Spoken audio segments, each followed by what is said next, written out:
at Napa River Inn, joined by American architect and co-founder of Marmol Radziner design build practice in Los Angeles, where we are following up after his presentation, Preservation as Innovation. So can you tell us, what are we getting wrong when we're treating preservation as something static?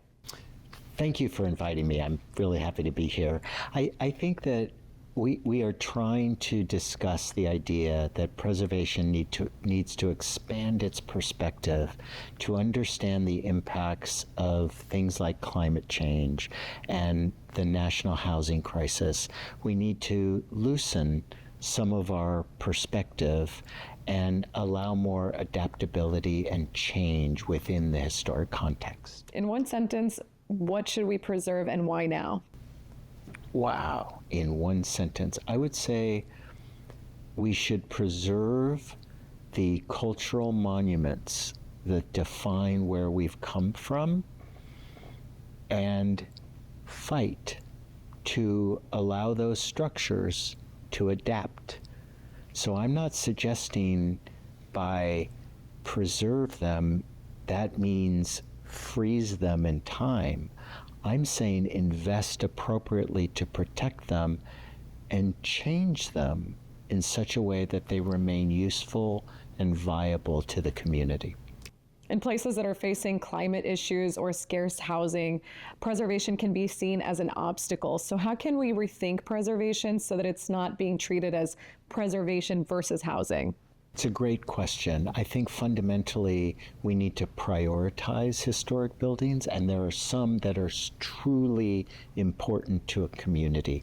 There are others that we may need to let go of and allow the community to change and grow. And so it's a balance, and we have to talk and think hard about what are the true priorities within the community. I imagine that to be very difficult, to say the least, and everyone has their opinions. So how does a society come together in order to make those decisions? I think all good questions are hard to grapple with. And so this is a hard question.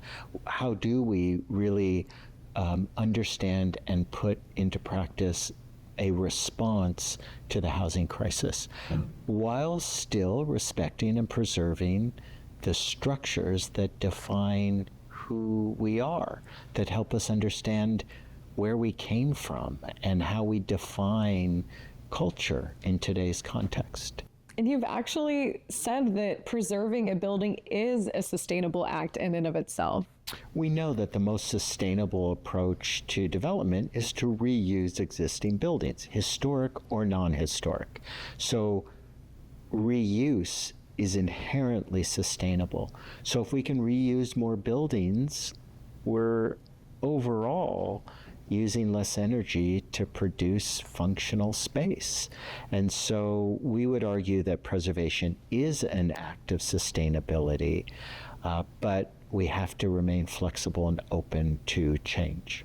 And how is maybe some of those projects an example of that, in order to incorporate something that is historical or of significance because of standing the test of time, and then developing it in a way that also creates something new, like the mixed-use buildings mentioned?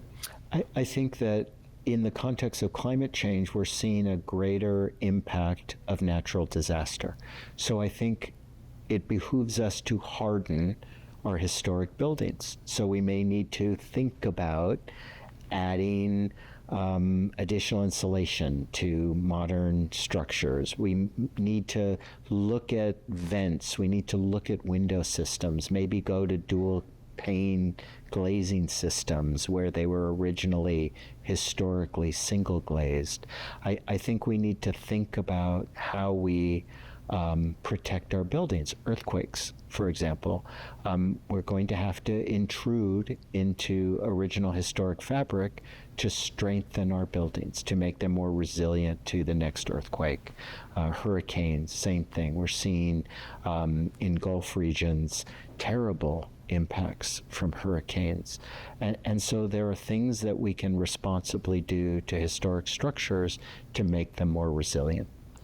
You've cautioned against what you call procedural nostalgia. So how do you then shift that from preserving a physical artifact to really the cultural meaning of a space? Yeah, I think that We have to recognize that structures do have cultural meaning, and they do play a part in defining a sense of place and give communities a greater sense of meaning. So I am a preservationist. I do believe it's important to hold on to artifacts from the past. All I'm suggesting is we need to create a political climate and a construction climate that allows us to adapt those buildings to changing needs. And so we need to have hard conversations about these issues. So then what have you learned in working with restoring architects when it comes to trying to make that balance between historical integrity and contemporary needs? That is the process of decision making in a historical context. I mean, you are balancing issues that impact your decisions. There's issues of cost, there's issues of time, there's issues of available technology, there's issues of skill within the community to do certain types of work. So there are many factors that impact how we change buildings. And I think that we have to be supportive of the difficulty of that process. None of this is easy. I'm not suggesting these are casual conversations. These are hard conversations.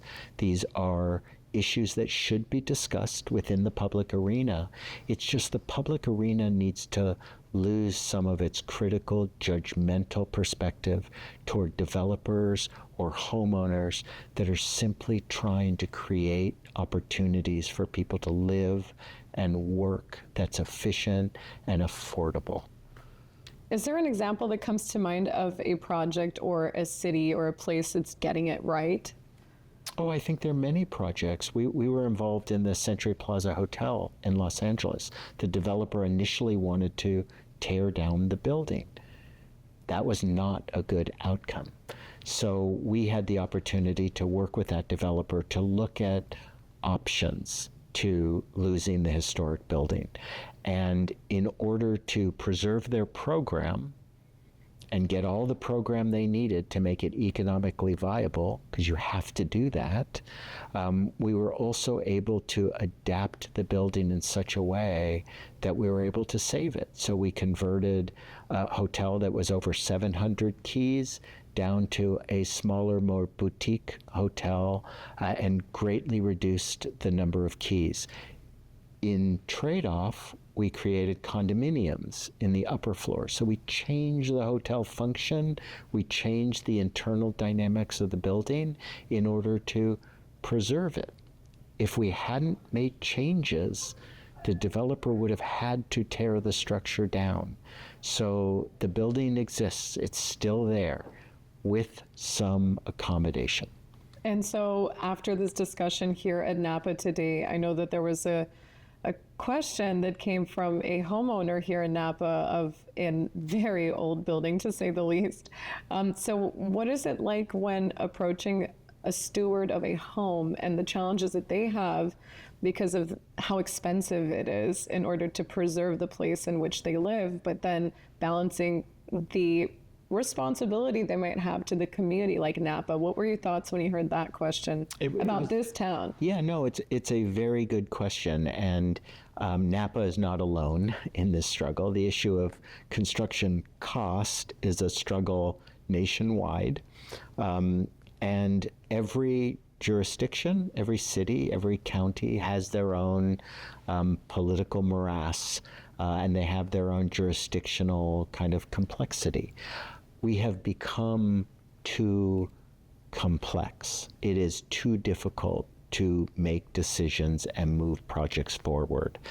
We have created a politic around building that allows too many people to have a voice, and therefore we cannot move forward effectively. Things take too long, and that's adding to the lack of affordability of our buildings. So we have to find ways to simplify and streamline approval processes. We have to let go of some of our obsessive compulsive need to control and allow people to make decisions and move forward with their projects. It's not in the public interest to stop and delay projects unnecessarily. If you could change one policy in order to better align community needs with preservation, what would it be? I would say CEQA.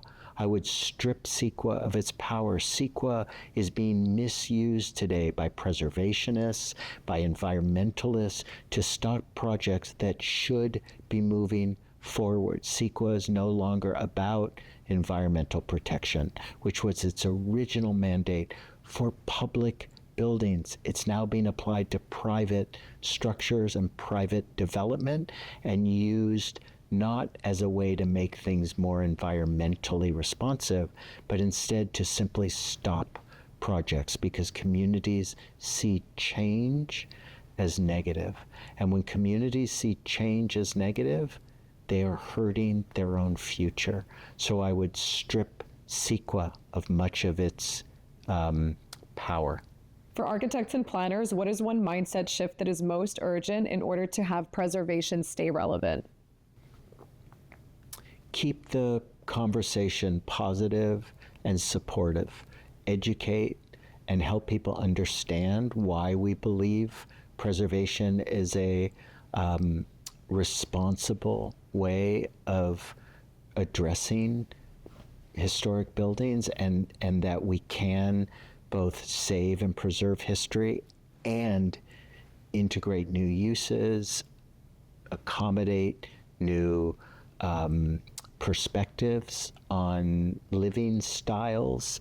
I would say we just need to be more supportive and embrace different perspectives. And before I let you go, one fun question. What is, in your opinion, one building that is a must-see when visiting either LA or the Bay? Oh, that's interesting. In Los Angeles, I would say you have to get to Schindler's King's Roadhouse. 1920s, Schindler, it was so progressive, and it was designed for two families. So it's a wonderful social experiment. Tilt-up concrete, experimental construction. There were no bedrooms. There were sleeping pods on the roof. It was just such a progressive mindset, and it's beautiful architecturally. It's now a public resource. It's run by the Mack Center, so you can have access. It's not a private home. And because it's not a private home, it's okay that it leaks and it doesn't really function very well, and the doors don't really lock or slide. The public arena allows the house to be more historically original, which you could not do if someone were actually living in the home and wanting to watch the Super Bowl on a big TV. Well, this has been very interesting, to say the least. I really appreciate you coming out and being here and speaking with us. Leo Marmol, an architect, and just really happy to meet you. Thank you for joining us here in Napa. It's a pleasure. Thank you.